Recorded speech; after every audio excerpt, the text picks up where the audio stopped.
Well, welcome everybody. I am Penn Street, and today's guest is Bonnie Barlow. Bonnie is a professional audio describer, and I am excited about this interview because I've known Bonnie for a long, long time, and it really did change my life when I was introduced to audio description by Bonnie and really altered how I viewed media, theater, live, and in the theaters, and how much I was missing. I didn't realize how much I was missing until I went to my very first audio described play that Bonnie was at. And it really did open a whole new world for me that now I can't get enough of. So Bonnie, tell us a little bit about yourself. Well, hi. Do you remember what that first play was? I want to say it might have been, it was before Beauty and the Beast, but it was definitely in the Denver Center for Performing Arts. Okay. Well, it wasn't not a question you actually have to answer. So, hey, yeah. I guess my middle name should be Longevity. I've just been doing this so long, I've ended up kind of doing a little bit of everything in the world of audio description. So let me see if I can describe myself. I began doing audio description, which is, the describing of visual elements of any form of entertainment, mostly started with live theater, all the things that aren't apparent by just hearing the action going on, whether it's kind of knowing ahead of time what the set looks like, and then as you go along, describing the action so that the listener can be in that same mode of suspension of disbelief that all the other audience members are, and just enjoy the storytelling and the ways that the producers of that content have decided, to indicate whether it's lighting or costumes or movements or props. So it's always new and different and challenging. I started in 1992, where here in Denver, I was associated with or had known some people with the Very Special Arts Colorado organization. And they were a local branch of a national Very Special Arts company and nonprofit that provides access to the arts for people with different disabilities, whether it's performing art, creating art, or enjoying art. And so some folks who were kind of on the activist side of things in Denver said that they had started hearing about audio description and that the blind folks would like to have plays described in the future. And Cats was going to be coming, I think, for the first time to town. And they said, if you don't describe it, we're going to stand up in the middle of the show and protest that we're not getting access to everything everyone else is. And so fortunately, it didn't come to that because Very Special Arts said, well, already then. And so they found a guy named Alan Woods in the Ohio Theater Alliance who was doing description. And I think he learned from the folks down in Texas, Dorothy Pannenstiel, a couple of the folks who were the first ones to start description. And so he said we could hold auditions, and he sent out some materials and little bits of film clips and said, okay, be objective, describe only what you see. Don't, make any assumptions, and, be descriptive, use quick, descriptive words. And so we put out a call for auditions, and I was one of the people who auditioned, and we would just watch a bit of film and then describe it onto a cassette player and sent all that back to him. And he chose 9 of us to become describers. And so I was one of that first group. And then he came out for a weekend, and like on a Friday and Saturday, we learned about the basics of audio description and practiced description, just going around the table, describing bits of filmed plays, because at that time it was mostly being used for live theater. And then he described Cats on that Sunday, and we all attended and listened. And the local news did a story about it, and that's how it all began, 1992. It exploded. It surprises me that it took that long. Yeah. We all talk about how we're so fortunate because accessibility is so much better. And yet you Mhm. think about it, it really still is in its infancy. There's still Yes, so many things that are not, that don't have audio description to them.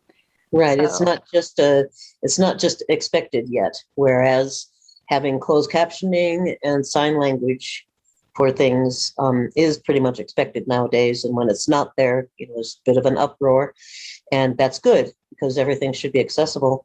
But when people don't know much about audio description because it is so behind the scenes, it's hard for them to know that it's missing. So it's a continual educating effort. And it's hard, when I first mention to people I'm an audio describer, they say, "Oh, you do that sign language for the deaf. That's so fascinating to watch." It's like, it is, but that's not what I do.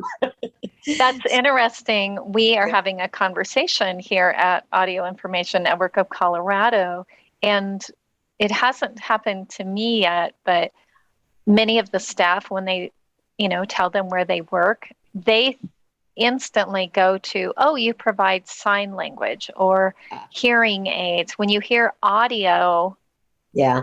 you think hearing, which is a little bit strange to me because when somebody says audio to me, because I rely on audio so much, that I think of visually impaired.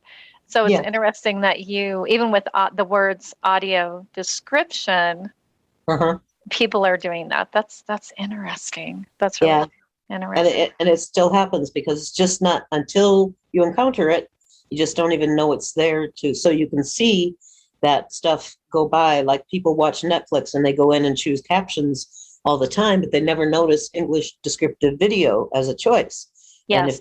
if they choose it, it's usually by accident. And they wonder, how can I get these people to stop talking to me on this program? So that's Well, mostly, if you Google audio description, you'll get a lot of that. Why am I hearing it? and Yes. that's interesting because when I remember the commercial that came on television, and it was this little girl who's watching television and she's watching The Wizard of Oz and it's audio described. Uh-huh. I don't know if you remember that. I mean, No. it was probably about maybe like 5 years ago. Okay. And it was not necessarily a commercial for audio description. It was a commercial for, I'm guessing, Xfinity for their remote so that you could tell it what to do. Ah. And I remember that commercial coming on and was just thrilled, like, yay, audio description is going to be the norm. And it wasn't at all. No. And that commercial really, I don't think it lasted very long. It just sort of No. went away. Probably didn't see any increase in graphics based on that. Exactly. Yeah. Well, the words audio description, it is misleading because what we are doing is describing video, but we're doing it by Mm. means of audio. So it's really visual description or visual translation. So we're translating the Oh, visuals that we see auditorily. yes. So it's That, just, but because it has become such a widely used term and it's the most searchable in terms of, search engines and the internet and any yes. entertainment guides, you're going to usually find audio description, maybe video description. So we're kind of stuck with it, We're even though stuck. it's not really precise as to what it is. And we could have probably come up with something better if we'd known. Yes. Well, I remember going to the Denver Center for Performing Arts, and I want to say it was To Kill a Mockingbird was the Mhm. first one that I went to where you could go ahead of time and they would give you a hands-on tour of the Yep. set, and you were there and you would describe the set and then of what we were experiencing, and then also some of the performers would come out and we could meet them. And then also, even I remember Beauty and the Beast, we actually got to touch some of the costumes, which Right. was amazing. And that made such a huge difference. For one, it kind of showed me spatial Relationship. relationship. Yeah. So when you would say, you know, so and so's at the back door, or I don't remember the different sets, but I could picture it easier in my head because I had that hands-on And that's experience. Yeah, and that's why in all description, the basic principle, the order that we describe things in always starts with location, because you have to have a space in which everything else is taking place. So you start with location. Is it a living room? Is it bathroom?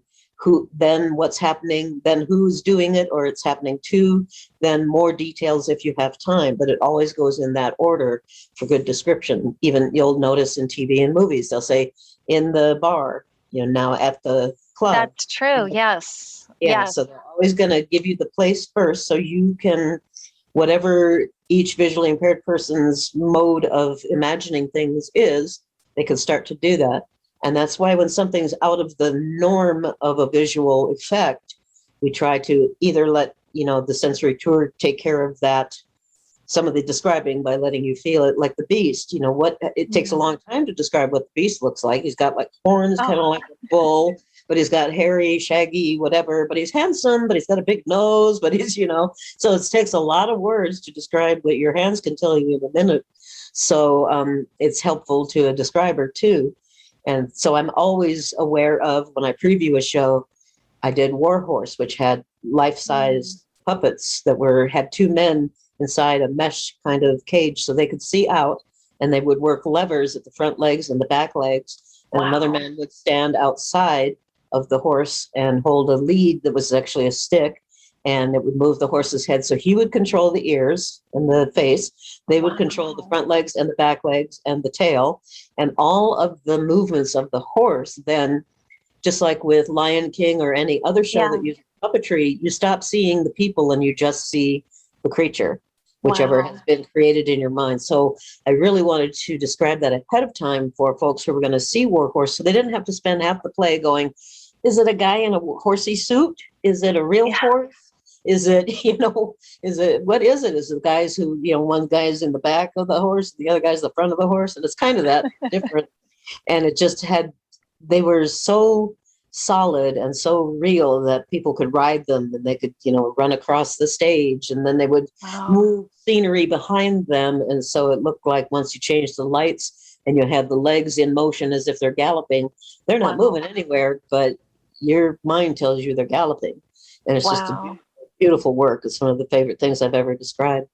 So it's a way of planting things in your mind, or we'll use a certain order to describe a set before it begins, and we always keep that suspension of disbelief by saying it's a living room, not a stage. And we won't call an actor, we'll call them whoever their character is. And they don't go out to the left part of the stage. We don't care if they're left or right. Where are they in relationship to each other, or to the objects, or to the space? And that's more of the storytelling aspect of it.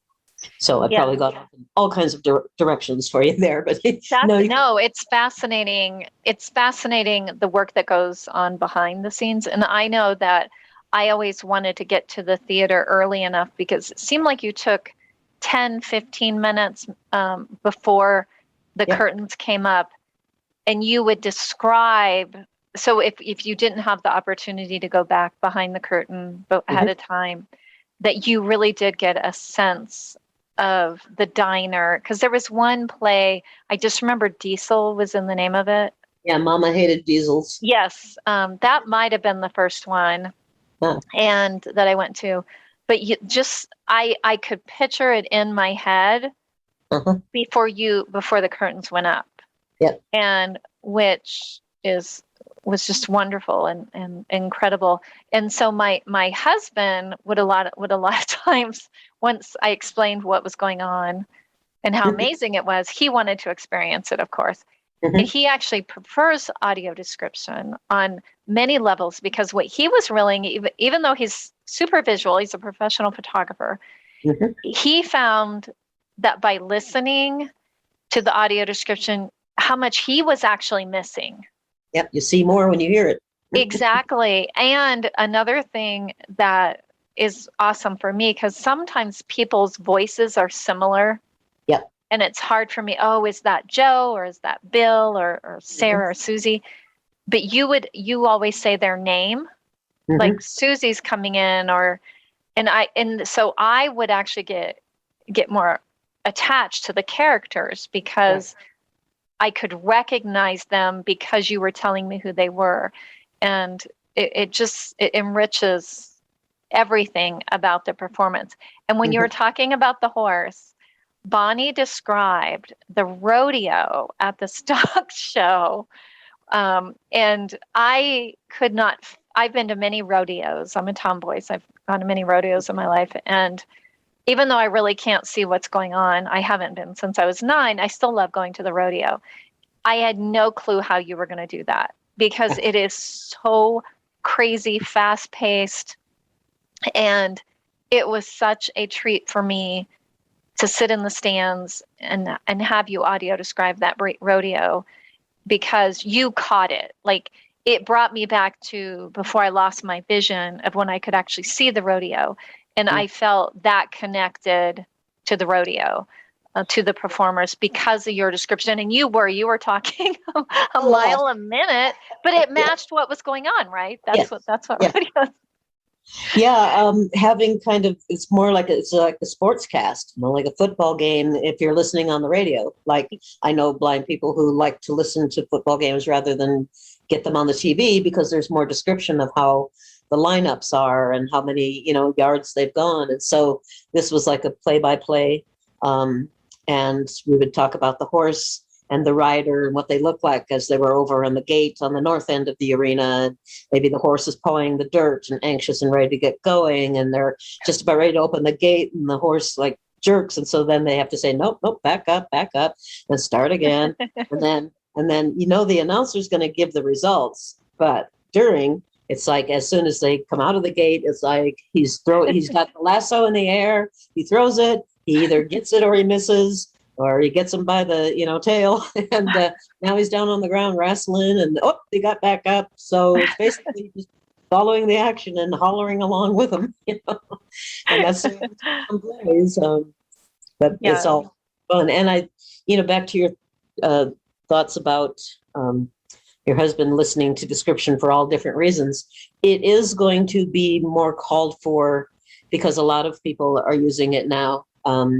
Younger people are much more used to hearing things and, multitasking and doing their computer and their TV's on over there and the radio's on over there. Radio, what's that? And, their Spotify and whatever. And so, or they like to put on a movie on their phone in the car and listen to the audio description while they're driving. Oh, interesting. There are many, many uses that many people are using it for, and for people who have autism to augment their understanding of the piece, although it is very different describing specifically to people with autism, because in that case, I did that once for the ballet. We do sensory tours for the ballet. So a lot of blind people come because they get to have that hands-on, quite literally, experience. Yeah. And then the story of the ballet is what I tell them. I don't describe dance movements and positions so much as the characters and what they're doing and the visuals that go along with it, which has a lot of lighting and special effects in addition to the music. The ballet, The Wizard of Oz, is new, and I described it last year, and it's absolutely incredible. They had people playing the yellow brick road by having like yellow Post-it notes all over their bodies. They had like green suits on, and then they had the blocks, blocks on the floor, but they would, they kind of went up and down like a curved little hill, and they would take them, and like Dorothy would start up the road, and they would take that piece after she stepped off of it and move it around to the other end, so the road grew longer as she walked along. And so those are the sort of things that in a pre-show or in a touch tour, you can cover ahead of time. So again, that whole experience of the visuals is part of, everyone's experience, and you get to know, what they did to, so it's like, it's work to suspend your disbelief, and yet we do readily go along with it. It's like magic. And so that's exactly that magic of the experience going. Yes, I haven't been to the ballet in so long because the few times that I went usually was around Christmas, the Nutcracker. Right. And it was really I know the Nutcracker story, Uh-huh. but it was to me a waste of money Right. or an excuse just to get dressed up. But it after you experience an audio described show, it's harder to go to one that's not. And Right. so I'm glad to know that that the ballet is being described. And I think you've been doing it a long time. I just haven't made it down there. I So will I will that's be great. soon sending out my list of everything being described, the dates and Okay. everything. And don't think they're doing was are they doing Wizard? Yeah, I think they're doing Wizard of Oz again. I recommend, if nothing else, as Oh, far as ballets go, that you try to come to that. And I'm sure we'll do. It's, we go through new staff at the different venues all the time. And so the gal I was working with before the pandemic hit is now moved on to other things. It's usually like an audience coordinator or developer right. Right. or an accessibility specialist who covers all the accessible features that a venue has. But we work with them, and I think they're going to go ahead and do. Sometimes you get a real buy-in from the manager of Mhm. a troupe, and sometimes you don't. And so you Okay. just kind of work with what you got, and it changes all the time. But I think, we'll probably do some sensory tours, and I highly recommend it. Even like Carmina Burana is a very strange piece, but had so many stunning visual things that when that is described along with the music and the way it crescendos and decrescendos and everything else, I was crying in the middle of the thing, for being safe. Oh. Oh. Good So stuff. Bonnie, how does our audience Find out about that. get connected? Who did they get connected with Well, I think you about the guys, audio described shows? I think you guys at the Audio Information Network do publicize probably what you get from the DCPA. Okay. I send out a mailing list of the shows that I do. So Okay. I don't send out everything that's described at the DCPA, just the ones I'm personally involved in. So how But do they get on your mailing list? I can give you my email address right here, That which would be is great. What is my your name. email? It is Bonnie J. Barlow. So BONNIEJ BARLOW @gmail.com.